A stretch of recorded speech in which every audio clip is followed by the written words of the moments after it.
To enter setup mode, quickly press the programming button 4 times within 1 second. The first setup mode function is load type selection. The LED indicates the selected load type.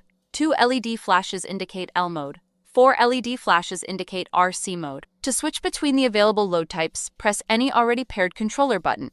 To continue to minimum brightness adjustment, briefly press the programming button once. The LED will start blinking once per second, indicating the minimum brightness setting mode. Use any already paired controller to adjust the minimum brightness level until the desired value is reached. When the setting is complete, briefly press the programming button again. Setup mode will be closed, and both the selected load type and minimum brightness settings will be saved automatically. And here you see how the light stays at the set level as it gets dark, and it doesn't go down anymore.